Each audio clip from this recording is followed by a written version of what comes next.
Naranasan mo na bang magising sa kalagitnaan ng gabi? Subalit ikaw ay paralisado at hindi makagalaw. Sa isang sulok ng iyong silid ay malinaw mong nakikita ang isang nakakakilabot na nilalang na unti-unting lumalapit sa iyo. Batid mo ang panganib at takot, subalit walang nakakarinig sa iyong mga sigaw.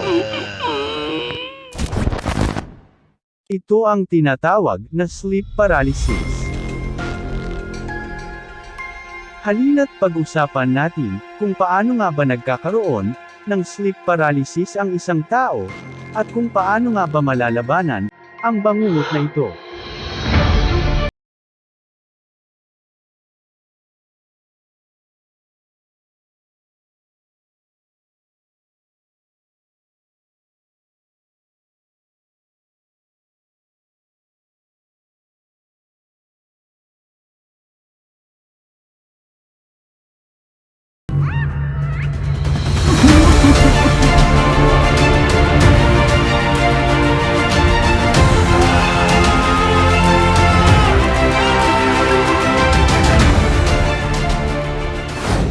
Ang sleep paralysis ay ang pakiramdam ng pagkakaroon ng kamalayan sa iyong paligid, ngunit hindi ka makagalaw o makapagsalita.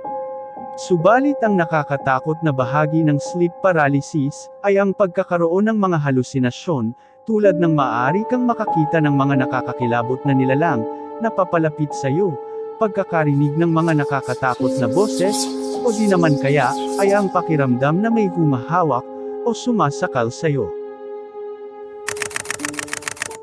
Paano nga ba nangyayari ang sleep paralysis?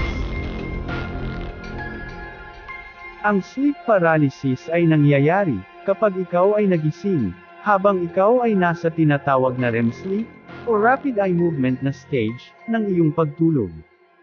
Ayon sa mga eksperto, ang sleep paralysis ay sanhi ng disturbed rapid eye movement cycle, sapagkat madalas itong mangyari tuwing magsisimula o matatapos ang stage ng REM sleep.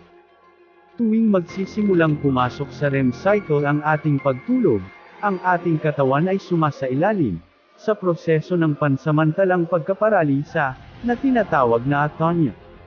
Ang atonia ay isang normal na paraan ng ating utak upang tayo ay panatilihing ligtas sa gitna ng ating pagtulog. Ipinaparalyze ng ating utak ang ating katawan, nang sa gayon ay hindi tayo makapag-react ng pisikal sa ating mga napapanaginipan. Sa tuwing tayo ay nasa REM sleep, ay dito natin nararanasan ang mga panaginip na tila makatotohanan. Kapag tayo ay nagising, ay natatapos din ang atonia, at muli nating maigagalaw ang ating katawan. Ang sleep paralysis ay nangyayari kapag ang iyong katawan ay nasa proseso pa ng atonia, kung saan paralisado pa ang iyong katawan, subalit ang diwa mo ay biglang nagising. Sa madaling salita, gising na ang iyong diwa, subalit ang katawan mo ay tulog pa din. Sa ganitong pagkakataon, nagsasanib ang mundo ng panaginip at realidad, na nagiging dahilan ng pagkakaroon ng mga halusinasyon, tuwing ang isang tao ay nakararanas ng sleep paralysis. Mga halusinasyon tuwing may sleep paralysis. May tatlong uri ng halusinasyon ang nararanasan tuwing may sleep paralysis. Una, ang tinatawag na intruder hallucination. Ito ang halusinasyon na kung saan ikaw ay makakakita ng mga imahe o presensya ng mga nakakatakot na nilalang sa iyong silid. Pangalawa, ang chest pressure hallucination. Ang halusinasyon na ito ay ang pakiramdam na may dumadagan o sumasakal sa iyong nakakatakot na nilalang. Pangatlo, ang vestibular motor hallucination. Ang halusinasyong ito ay ang pakiramdam naman na ikaw ay nakalutang habang nakikita mo ang iyong sarili na natutulog, o ang sensasyon ng out-of-body experience.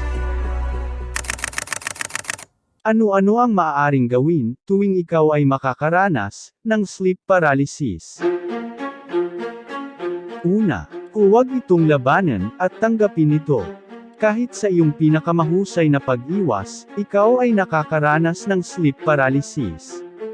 Ito ay maaaring nakakatakot at nakakapangamba, ngunit huwag kang magpanik.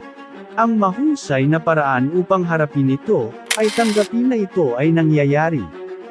Sabihin sa iyong sarili na ang kondisyong ito ay karaniwan, at ito ay naglalaho rin, sa loob ng ilang sandali. Ipaalala sa iyong sarili, na walang tunay na panganib, dahil ang mga nilalang at ingay, ay bahagi lamang ng isang panaginip. Subukang mag-focus sa mga masasaya at positibong saloobin.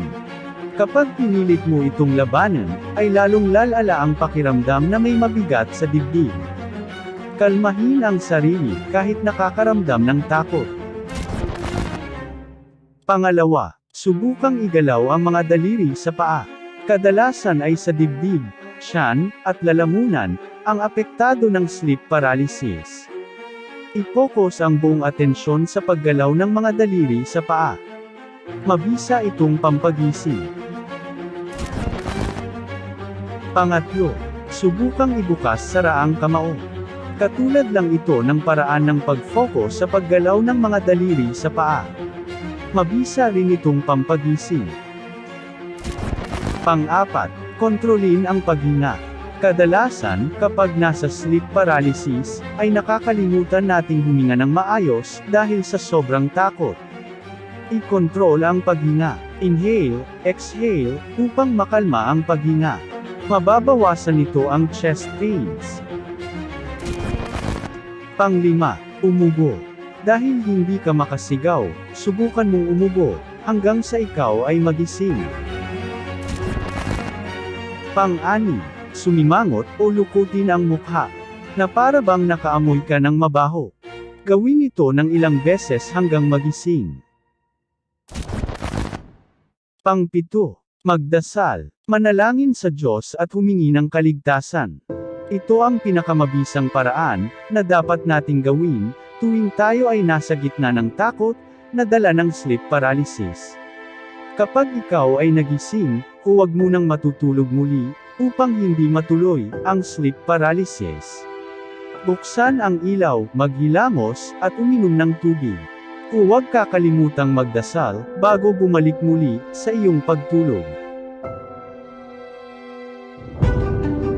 Sadyang ang ating buhay ay nababalot, hindi lamang ng hiwaga, kundi pati na rin, ng takot at pangamba.